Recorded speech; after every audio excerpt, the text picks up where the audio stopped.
হোলি, মহাবীর জয়ন্তী, রামনবমী, ঈদ, যুদ্ধ, Iran, America কত কিছু হয়ে গেল, মার্চ মাসটা শেষ হলো না। আমার মনে হয় বছরের সব থেকে বড় মাস আমরা কাটাচ্ছি এইটা। কিন্তু যেরকম বড় একটা মাস গেল সেরকমভাবে কিন্তু আমার পড়া হলো না। প্রথমেই আমি জানতে চাই আপনারা এই মাসে কটা বই পড়েছেন এবং কি কি বই পড়েছেন সেই তালিকাটা এক্ষুনি কমেন্ট করে জানান।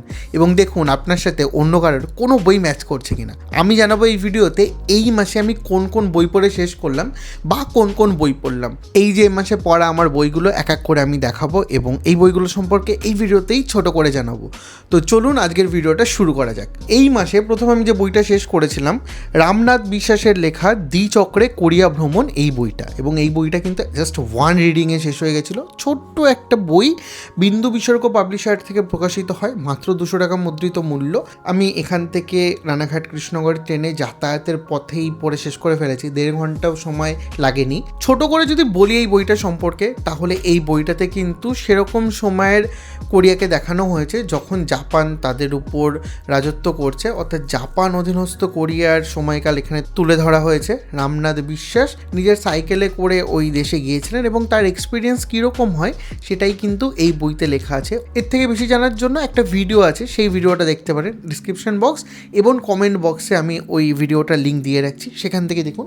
এরপরে যে বইটা আছে সেই বইটা আপনারা এই মাসে আমাকে পড়তে বলেছিলেন। সেই বইটা হচ্ছে মৎস্য মারিব খাইব সুখে, সিদ্দিক আহমেদের লেখা এই বইটা। ইন্টারেস্টিং একটা নাম, এবং তার থেকেও বেশি ইন্টারেস্টিং হচ্ছে এর পেছনে যেসব লেখকরা লিখেছেন বইটা সম্পর্কে সেইগুলো। কিন্তু হ্যাঁ, এত ইন্টারেস্টিং ভাবার আগে কিন্তু আমি বলবো অবশ্যই রিভিউটা দেখুন এবং তারপর ডিসাইড করুন আপনারা বইটা কিনবেন কি না। কিছুদিন আগে কিন্তু এই বইটার ডিটেল রিভিউ আমি চ্যানেলে নিয়ে চলে এসেছি, যেখানে আমি আলোচনা করেছি এই বইটার ভালো এবং খারাপ দিক, পড়ে আমার কী কী মনে হয়েছে এবং কেমন লেগেছে সেইটা জানতে হলে কিন্তু ওই ভিডিওটা দেখতে হবে। ডিসক্রিপশান এবং ফার্স্ট কমেন্টে লিঙ্কটা থাকবে, সেখান থেকে অবশ্যই দেখে নিন। এবং তারপরে কিন্তু নামে ইন্টারেস্টিং মনে হলেও বইটা কিনবেন কি কিনবেন না সেটা দেখেই বিবেচনা করুন। এর থেকে বেশি জানতে হলে কিন্তু ওই ভিডিওটা দেখতে হবে। এরপরে যে বইটা আমি পড়েছি সেটা হচ্ছে প্রফেসর সিরিজ 1, অভিজ্ঞান গাঙ্গুলির লেখা এই বইটা। দুঃখিত এই বইটা এখন আমার কাছে নেই, তাই দেখাতে পারছি না, কিন্তু হ্যাঁ কিছুদিন আগেই এই বইটা পড়া শেষ হয়েছে এবং এটারও ডিটেল রিভিউ অলরেডি চ্যানেলে আপলোড করা আছে, ওখানে কিন্তু আপনারা দেখে নিতে পারেন। সেই ভিডিওতে আমি পূর্ণাঙ্গ আলোচনা করার চেষ্টা করেছি বইটা সম্পর্কে এবং সেখানেই জানিয়েছি ভালো দিক খারাপ দিক সমস্ত কিছু বইটা সম্পর্কে। আপনারা কিনবেন কি না, কাদের কেনা উচিত এবং এটা কোন জ্বরের বই, সব কিছু আলোচনা করা হয়েছে ওই ভিডিওতে। তো যারা এতক্ষণ দেখেননি ওই ভিডিওটা, ডিসক্রিপশন এবং ফার্স্ট কমেন্টে লিঙ্ক তো আছেই, সেখান থেকে গিয়ে আগেই দেখে ফেলুন এবং তারপরে ডিসাইড করুন বইটা কিনবেন কি কিনবেন না। তবে হ্যাঁ, যারা হত্যাশাস্ত্র পড়েছেন, অপার্থিব পড়েছেন, তারা জানেন অভিজ্ঞান গাঙ্গুলির লেখা এবং আমার মনে হয় সেইটুখানি কি যথেষ্ট। তবু ভিডিওটা দেখুন। তারপরে যে বইটা আমি পড়েছি, যেটা রিভিউ রেডি, যে কোনো দিন চ্যানেলে চলে আসতে পারে, সেটা হচ্ছে অন্ধকূপ, পল্লব দাসের লেখা এই বইটা। এই বইটা সম্পর্কে কিন্তু 2 দিন আগেই একটা শর্টসে আমি জানিয়েছি বইটা ডিটেল সম্পর্কে। 2-1 দিন ওয়েট করে যান, চ্যানেলে চলে আসবে খুব তাড়াতাড়ি এর রিভিউ এবং সেটা দেখে কিন্তু আপনারা ডিসাইড করতে পারবেন বইটা কিনবেন কি কিনবেন না। তবে এইটুকুনি বলতে পারি, বেশ এনজয়েবল ছিল এই বইটা। অন্ধকূপ, পল্লব দাসের লেখা, দেখুন ভালো করে প্রচ্ছদটা। এরপরে যে বইটা আছে সেই বইটা কিন্তু কলকাতা বইমেলার one of the hot cake বলতে পারেন, যেটা খুব বিক্রি হয়েছে, এখনও বিক্রি হচ্ছে। কুণাল বোসের লেখা সুভাষ ফিরেছিলেন, এই বইটা প্রচুর নাম হয়েছে বইটার এবং সেখান থেকেই এত কিছু দেখেই আমার কেনা এই বইটা। এই বইটা সম্পর্কে ডিটেল রিভিউ চ্যানেলে আনার আমি চেষ্টা করব। তবে হ্যাঁ যে বিষয়ে এই বইটাতে লেখা আছে সেই বিষয়ে আমার পড়াশোনা খুবই কম, অর্থাৎ সুভাষ ফিরেছিলেন কি ফেরেননি এটা জানার জন্য যে বইগুলো পড়া দরকার, আমার মনে হয় সমস্ত বই আমার পড়া নেই। কারণ আমি কমেন্টে, ইনবক্সে এরকম অনেক বইয়ের নাম জেনেছি যারা বলেছে যে এই বইটা পড়লে ওই বইগুলো আগে অবশ্যই পড়া উচিত, তারপরে ডিসাইড করা উচিত এই বইটা সম্পর্কে কোনো সম্যক ধারণা আনা উচিত বা এই বইটা রিভিউ করা উচিত। এবং যারা বলেছে তারা যথারীতি সুভাষচন্দ্র বসুকে নিয়ে অনেক লেখাপড়া করেন এবং তারা কিন্তু এই বিষয়টাকে অনেক দিন ধরে নজরে রাখছেন এবং একদম শুরুর থেকেই তারা জানিয়ে এসেছেন আমাকে অনেক কিছু।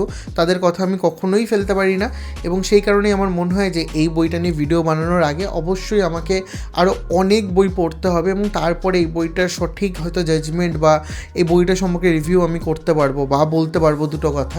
কারণ শুধু এই বইটা এমন কোনো বই না যেটা আমার মনে হয় যে এই বইটা নিয়ে কথা বললেই হয়ে যাবে। এই বইটা নিয়ে কথা বলতে হলে এর পেছনের ব্যাক স্টোরি থেকে শুরু করে আরও অনেক কিছু সম্পর্কে আমার জানা উচিত বা সেগুলোর সম্পর্কে আমার সম্যক ধারণা থাকা উচিত, তাহলেই হয়তো এই বইটা নিয়ে আমি আলোচনা করতে পারবো। তাই এই বইটা নিয়ে এখনও রিভিউ আসেনি, রিভিউ আসবে কিন্তু অনেকটা সময় লাগবে। আগে আমি সেই বইগুলো শেষ করে নিই, তারপরে এই বইটা নিয়ে আমি রিভিউ আনবো। এই বইগুলো আমি সম্পূর্ণভাবে শেষ করেছি এবং আংশিক শেষ বা প্রায় শেষের মুখে যে বইগুলো আছে সেগুলো আমি এই ভিডিওতে দেখাচ্ছি। প্রথমটা হচ্ছে তুষারকান্তি মাহাতোর লেখা দ্য ম্যাজিশিয়ান।